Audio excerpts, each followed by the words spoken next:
ಚಿತ್ರದುರ್ಗದ ರೇಣುಕಾಸ್ವಾಮಿ ಕೊಲೆ ಪ್ರಕರಣಕ್ಕೆ ಸಂಬಂಧಪಟ್ಟಂತೆ ಕೊಲೆ ಆರೋಪಿ ದರ್ಶನ್ಗೆ ಸಂಕಷ್ಟ ಹೆಚ್ಚಾಗ್ತಾನೆ ಇದೆ.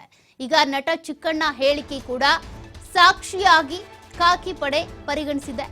ಹಾಗಾಗಿ ಈಗ ದರ್ಶನ್ಗೆ ಮತ್ತಷ್ಟು ಕಾನೂನಿನ ಕುಣಿಕೆ ಬಿಗಿ ಆಗ್ತಾ ಇದೆ. ನಟ ಚಿಕ್ಕಣ್ಣನ 164 ಸ್ಟೇಟ್ಮೆಂಟ್ ಅನ್ನ ಈಗಾಗಲೇ ಪೊಲೀಸರು ದಾಖಲು ಮಾಡಿಕೊಂಡಿದ್ದಾರೆ. ಅವತ್ತು 161 ಸ್ಟೇಟ್ಮೆಂಟ್ ಅನ್ನ ತೆಗೆದುಕೊಂಡಿದ್ರು, ಕರೆದುಕೊಂಡು ಹೋಗಿ ಸ್ಥಳ ಮಹಜರು ಮಾಡಿದ್ರು. ಅಂದ್ರೆ ಅವತ್ತು ಪಾರ್ಟಿ ನಡೆದಿತ್ತಲ್ಲ ಸ್ಟೋನಿ ಬ್ರೂಕ್ ರೆಸಾರ್ಟ್ ನಲ್ಲಿ, ಅಲ್ಲಿ ನಡೆದಂತ ಪಾರ್ಟಿಗೆ ಸಂಬಂಧಪಟ್ಟಂತೆ ಮಾಹಿತಿಯನ್ನ ಪಡ್ಕೊಂಡಿದ್ರು. ಅದಾದ ಬಳಿಕ ಈಗ ನಟ ಚಿಕ್ಕಣ್ಣನ 164 ಸ್ಟೇಟ್ಮೆಂಟ್ ಅಂದ್ರೆ ನ್ಯಾಯಾಧೀಶರ ಮುಂದೆ ಚಿಕ್ಕಣ್ಣನ ಹೇಳಿಕೆಯನ್ನ ದಾಖಲು ಮಾಡಿಕೊಂಡಿದ್ದಾರೆ ಪೊಲೀಸರು.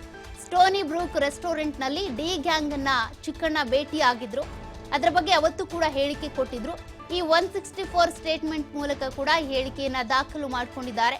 ಬಳಿಕ ಕೆಲ ಸಮಯದಲ್ಲೇ ಏನೋ ಕೆಲಸ ಇದೆ ಅಂತ ಚಿಕ್ಕಣ್ಣ ವಾಪಸ್ ಬಂದಿದ್ರು. ಅಂದ್ರೆ ಅವತ್ತಿನ ಸ್ಟೋನಿ ಬ್ರೂಕ್ ಹೋಟೆಲ್ ನಲ್ಲಿ ಏನ್ ಪಾರ್ಟಿ ಆಗಿತ್ತಲ್ಲ, ಆ ಪಾರ್ಟಿಯಲ್ಲಿ ಚಿಕ್ಕಣ್ಣ ಕೂಡ ಭಾಗಿಯಾಗಿದ್ರು. ಅದಾದ ಬಳಿಕ ದರ್ಶನ್ ಅಲ್ಲಿಂದ ಪಟ್ಟಣಗೆರೆ ಶೆಡ್ಗೆ ಹೊರಟಿರ್ತಾರೆ. ಆ ಸಂದರ್ಭದಲ್ಲಿ ಚಿಕ್ಕಣ್ಣನನ್ನು ಕೂಡ ಬಾ ನೀನು ಅಂತ ಕರೀತಾರೆ. ಆದ್ರೆ ಚಿಕ್ಕಣ್ಣ ನಂಗೆ ಮನೇಲಿ ಏನೋ ಅರ್ಜೆಂಟ್ ಕೆಲಸ ಇದೆ, ಲೇಟ್ ಆಗಿದೆ ಅಂತ ದರ್ಶನ್ ಜೊತೆಗೆ ಹೋಗೋದಿಲ್ಲ, ತಮ್ಮ ಮನೆಗೆ ಹೋಗ್ತಾರೆ ನೇರವಾಗಿ ಚಿಕ್ಕಣ್ಣ. ಹೀಗಾಗಿ ಈ ಕೇಸ್ನಲ್ಲಿ ಅವರು ಒಂದು ಜಸ್ಟ್ ಮಿಸ್ ಆದ್ರು, ಅಂದ್ರೆ ಕೂದಲೆಳೆ ಅಂತರದಿಂದ ಪಾರಾದ್ರು. ಮನೆಯ ಸೆಳೆತದಿಂದಾಗಿ ಈ ಒಂದು ಕೇಸ್ನಲ್ಲಿ ಅವರು ತಗ್ಲಾಕೊಳ್ಳದೆ ಸೇಫ್ ಆದ್ರು. ಆ ಒಂದು ಸಂದರ್ಭಕ್ಕೆ ಅಥವಾ ಆವತ್ತಿನ ದಿನ ಸ್ಟೋನಿ ಬ್ರೂಕ್ ಹೋಟೆಲ್ನಲ್ಲಿ ನಡೆದಂತ ಪಾರ್ಟಿಗೆ ಸಂಬಂಧಪಟ್ಟಂತೆ ಅವತ್ತೇನಾದ್ರೂ ಡಿಸ್ಕಷನ್ ಆಯ್ತಾ ಅಲ್ಲಿ?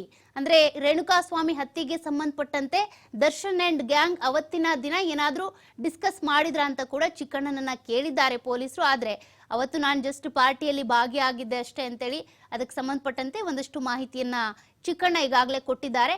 ಆದ್ರೆ 164 ಸ್ಟೇಟ್ಮೆಂಟ್ ಅನ್ನ ತೆಗೆದುಕೊಳ್ಳುವಂತ ಉದ್ದೇಶ ಏನಪ್ಪಾ ಅಂದ್ರೆ, ಯಾವುದೇ ಸಾಕ್ಷ್ಯಗಳು ಉಲ್ಟಾ ಹೊಡಿಬಾರ್ದು. ಅಂದ್ರೆ ಕೋರ್ಟ್ ನಲ್ಲಿ ಮತ್ತೆ ಪ್ರೊಡ್ಯೂಸ್ ಮಾಡಿದಂತ ಸಂದರ್ಭದಲ್ಲಿ ನಾನು ಆ ಸ್ಟೇಟ್ಮೆಂಟ್ ಕೊಟ್ಟೇ ಇಲ್ಲ ಅಂತ ಹೇಳ್ಬಾರ್ದು. ಅಕಸ್ಮಾತ್ ಹೇಳಿದ್ರು ಕೂಡ 164 ಸ್ಟೇಟ್ಮೆಂಟ್ ಅನ್ನ ನ್ಯಾಯಾಧೀಶರ ಎದುರುಗಡೆ ಪಡೆದುಕೊಳ್ಳೋದ್ರಿಂದ ನ್ಯಾಯಾಧೀಶರಿಗೆ, ಅಂದ್ರೆ ಈ ಆರೋಪಿಗೆ ಸಂಬಂಧಪಟ್ಟಂತೆ ಏನಾದ್ರೂ ಈ ಸ್ಟೇಟ್ಮೆಂಟ್ ಕೊಟ್ಟಿರುವಂತಹ ಸಾಕ್ಷ್ಯಗಳು ಉಲ್ಟಾ ಹೊಡೆದ್ರೆ ನ್ಯಾಯಾಧೀಶರ ಮುಂದೆ ಈ ಹೇಳಿಕೆಯನ್ನ ಪಡ್ಕೊಳ್ಳೋದ್ರಿಂದ ನ್ಯಾಯಾಧೀಶರಿಗೆ ಸಮನ್ಸ್ ಕೊಡುವ ಮೂಲಕ ಅವರನ್ನೇ ಸಾಕ್ಷ್ಯ ಆಗಿ ಪರಿಗಣಿಸಬಹುದು.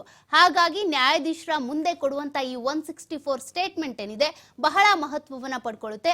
ಆ ಸ್ಟೇಟ್ಮೆಂಟ್ ಅನ್ನ ಇವತ್ತು ಚಿಕ್ಕಣ್ಣನಿಂದ ಪಡ್ಕೊಳ್ಳಲಾಗಿದೆ. ಆ ಸ್ಟೇಟ್ಮೆಂಟ್ ಕೂಡ ಈಗ ದರ್ಶನ್ಗೆ ಮುಳುವಾಗ್ತಾ ಇದೆ. ದರ್ಶನ್ಗೆ ಮತ್ತಷ್ಟು ಕಾನೂನಿನ ಕಂಟಕ ಹೆಚ್ಚಾಗ್ತಾನೆ ಇದೆ. ಈಗಾಗಲೇ ಲುಮಿನಲ್ ಟೆಸ್ಟ್ ನ ಮೂಲಕ ಈಗಾಗಲೇ DNA ಕೂಡ ಪತ್ತೆಯಾಗಿದೆ. ರೇಣುಕಾಸ್ವಾಮಿಯ DNA ಜೊತೆಗೆ ಸಾಕ್ಷ್ಯಾಧಾರಗಳು ಕೂಡ ಬಲವಾಗ್ತಾ ಇದ್ದಾವೆ. ಚಾರ್ಜ್ ಶೀಟ್ ಸಲ್ಲಿಕೆ ಮಾಡಬೇಕು ಅನ್ನುವಂತಹ ಕಾರಣಕ್ಕೆ ಎಲ್ಲಾ ಸಾಕ್ಷ್ಯಗಳನ್ನು ಕೂಡ ಡಿವೈಡ್ ಮಾಡ್ತಾ ಇದ್ದಾರೆ. ತಾಂತ್ರಿಕ ಸಾಕ್ಷ್ಯಗಳಿರ್ಬೋದು, ಭೌತಿಕ ಸಾಕ್ಷ್ಯಗಳಿರ್ಬೋದು, ಅದೇ ರೀತಿಯಾಗಿ ಐ ವಿಟ್ನೆಸ್ ಇರ್ಬೋದು, ಇದೆಲ್ಲದನ್ನು ಕೂಡ ವಿಭಜೀಕರಣ ಮಾಡಿಕೊಂಡು ಚಾರ್ಜ್ ಶೀಟ್ ಸಲ್ಲಿಕೆ ಮಾಡೋದಕ್ಕೆ ಪೊಲೀಸರು ಸಿದ್ಧತೆ ಮಾಡ್ಕೊಳ್ತಾ ಇದ್ದಾರೆ. ಇದರ ಬೆನ್ನಲ್ಲೇ ಈಗ ಚಿಕ್ಕಣ್ಣ ಸ್ಟೇಟ್ಮೆಂಟ್ ಅನ್ನು ಕೂಡ ಸಾಕ್ಷ್ಯ ಆಗಿ ಪರಿಗಣಿಸಲಾಗಿದೆ. ಹಾಗಾಗಿ ಚಿಕ್ಕಣ್ಣ ಸ್ಟೇಟ್ಮೆಂಟ್ ಕೂಡ ದರ್ಶನ್ ಅಂಡ್ ಗ್ಯಾಂಗ್ಗೆ ಕಂಟಕವಾಗಿ ಪರಿಣಮಿಸಲಿದೆ.